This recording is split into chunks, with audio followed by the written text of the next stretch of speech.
Hi everybody, it's Chris, and wanted to welcome you to our very first video that we're doing for our wine club. I think that the wine club is really cool. I hope that it takes off because we're going to pick some really fun wines, stuff that you probably haven't had before and probably couldn't be able to get. We also plan to launch some cool stuff for all of the wine club members after we get to a certain number, buying really cool allocated wines and options for cool parties and stuff like that. So nonetheless, let's get started. A little white heavy on the 6th this time, but it's summertime, so I figured that would work. We'll start out first with this rosé of Chacolina. This is from Emensoy, which is the Rubintis. It's a really cool winery up in the northern part of Spain. Usually Chacolí is a very cheap, and I shouldn't say cheap because it's not a cheap wine, it's just not very expensive, but it's delicious. It's very fun to drink. But this is Method Traditional, so this is made truly like a champagne. It's really beautiful, nice high acidity, but because it's rosé, it has a little bit of that fruit character to it. Really fun to pair with like seafoods, tropical seafoods specifically, just because it has that little fruit roundness to it. But you just don't really see anyone taking the time and energy and cost to make something traditional champagne style up in Chacolina. So it's kind of fun to have this, and we're pouring it by the glass right now at Localis as well. Next up, we got the Jacob Schneider Riesling. This is a Spätlese, meaning it's off dry, not super sweet, not super dry, kind of in the middle, which I love. I think that's the best area for Riesling. This one's fun to say. Niederhauser Hermannschule. So this is a very iconic vineyard, and he makes some exceptionally clean, beautiful Rieslings out of it. This is 2016, so it's got a little bit of age to it, which is always nice. With high sugars, things age very well. And I would definitely pair this with some spicy Thai food.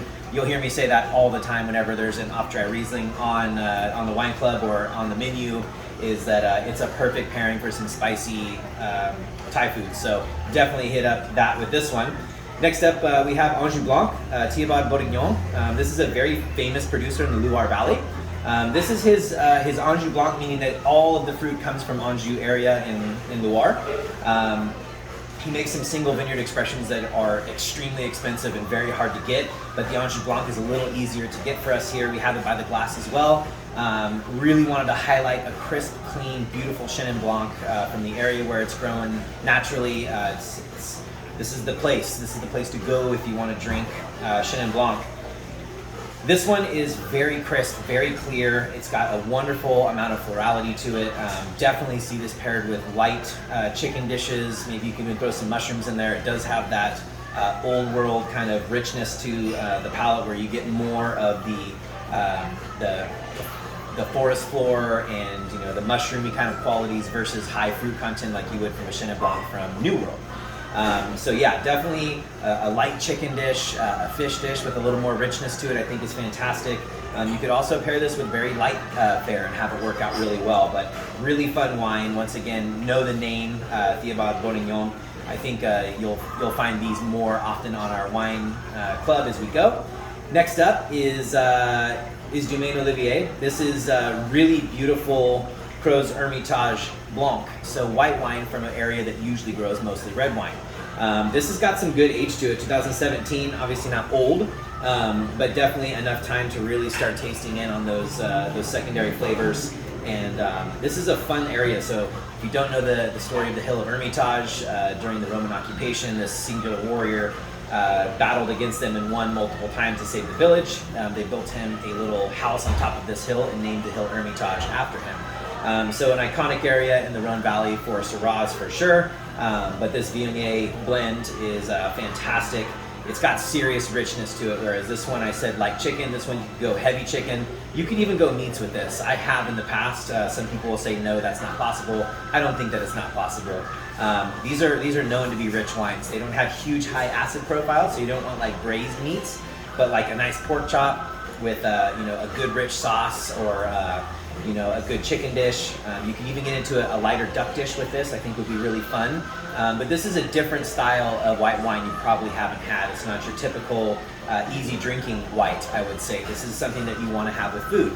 But nonetheless, it's very spectacular wine, and you probably haven't had a Crozes Hermitage Blanc. So there you go.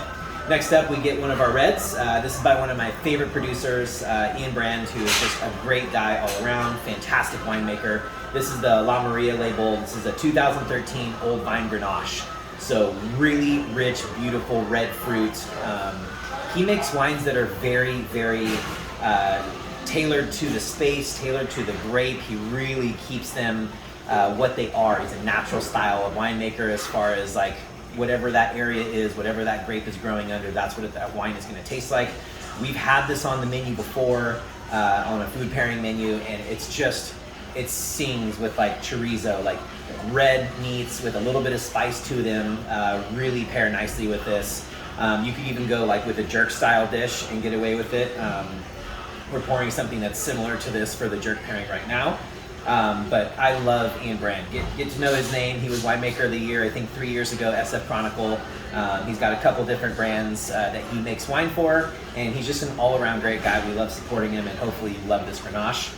Last but not least, for sure, is Uccelleria. This is Brunello del Montalcino, so definitely a richer wine in the lineup, but still Brunello can be more balanced, I think, than other areas of Italy.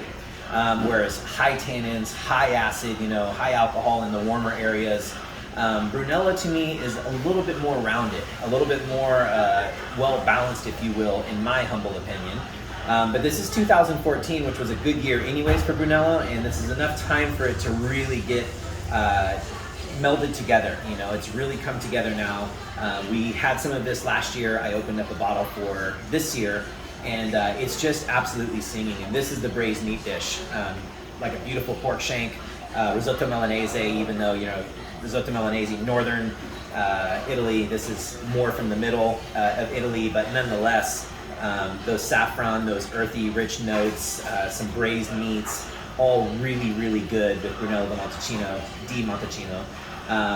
I love this brand. It kind of goes under the radar. There's some big names, Biondi Santi and Argiano and some other ones, but I found this a couple vintages ago, started buying it because it's exceptional. It's a little on the spendy side, but I mean, for this lineup, I wanted to include something that really kind of hits you in a great place if you're a red wine drinker. So here's the lineup.